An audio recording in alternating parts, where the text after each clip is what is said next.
به نام خدای خوب و مهربون. سلام کوچولوهای قشنگم، حالتون چطوره؟ الهی که همیشه خوب باشین. کوچولوهای مهربون، آماده این تا یه قصه قشنگ براتون تعریف کنم؟ پس خوب گوش کنین. اسم قصه‌مون هست زنبور و گل رز. روزی روزگاری یه زنبور عسل بامزه بود که عاشق یه گل شده بود.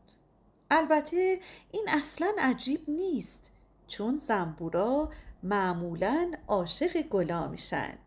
ولی چیزی که عجیب بود این بود که زنبور قصه ما عاشق یه گل رز شده بود. همونطور که میدونید گلای رز پادشاه باغچه هستند. اونا خیلی ظریف و دوست داشتنی هن و برای زنبورها وقتشون رو صرف نمی کنن.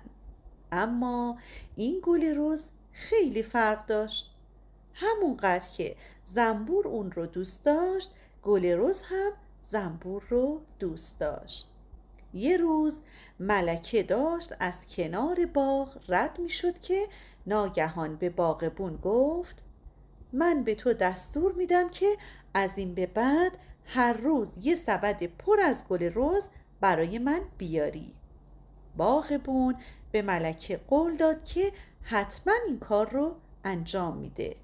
آخه این کار اصلاً برای باغبون سخت نبود، اما برای گل رز که زنبور رو خیلی دوست داشت این خبر خیلی بدی بود. گل رز با گریه گفت: یه سبد پر از گل رز هر روز؟ پس چه بلایی سر من میاد؟ من دوست ندارم مثل بقیه رزا توی گلدون باشم. من میخوام همینجا توی زمین گرم و نرم پیش تو بشینم زنبور عزیزم. زنبور گفت: نگران نباش رز عزیزم، من یه نقشه دارم. زنبور پرواز کرد و به گوشه ای از باغ رفت که گلای بابونه اونجا زندگی میکردن. بابونه ها حسابی با زنبور مهربون بودن و وقتی که زنبور قصه ما از اونا کمک خواست با خوشحالی قبول کردن. هر کدوم از گلای بابونه یه دونه از گلبرگاشو به زنبور قرض داد. زنبور اونا رو پیش گل رز برد و کمی از عسل توی شکمش رو برداشت و گلبرگای سفید بابونه رو روی گل رز چسبوند. حالا گل رز دقیقاً مثل یه گل بابونه شده بود. روز بعد وقتی باغبون داشت برای ملکه گل میچید، چشمش به رز ما افتاد و با تعجب گفت: این گل بابونه وسط این همه رز چی کار میکنه؟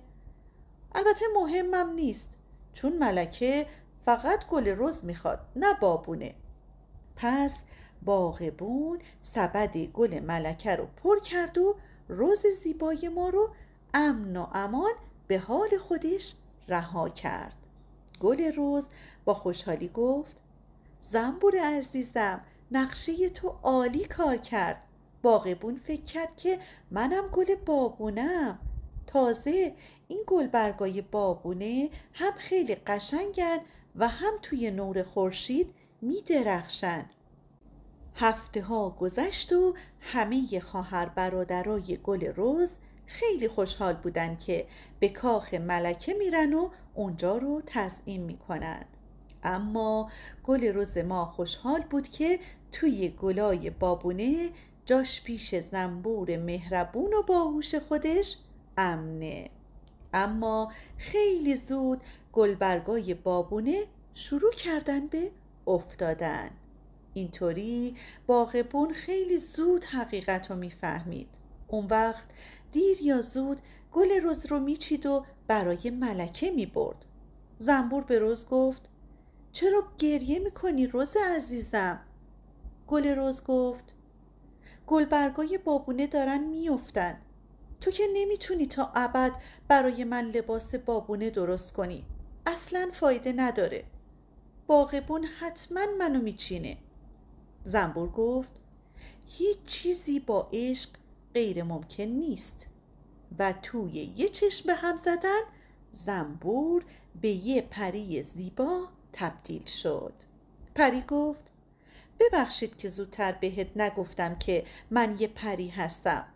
من قرار بود فقط برای مدت کوتاهی یه زنبور باشم، اما بعد تو رو دیدم، یه روز زیبا، بهترین و زیباترین گل توی باغچه، و بعد تو عاشق یه زنبور معمولی شدی چون قلب خیلی مهربونی داشتی.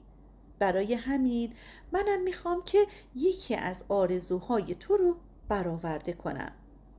گل رز گفت پس من آرزو میکنم که یه گل بابونه واقعی بشم تا بتونم اینجا پیش خواهر و برادرام بمونم و باغبون منو برای ملکه نبره. پری گفت مطمئنی؟ اینجوری دیگه هیچ وقت یه گل رز نمیشی یا؟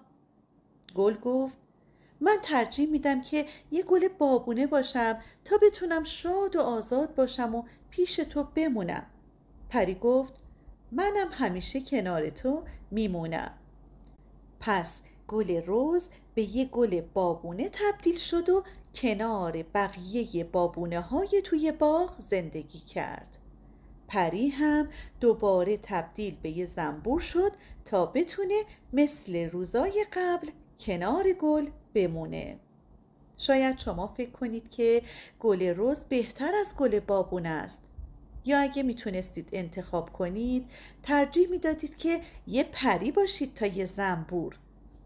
ولی به نظر من اگه درست دربارش فکر کنید خوشحال بودن از همه اینا مهمتره.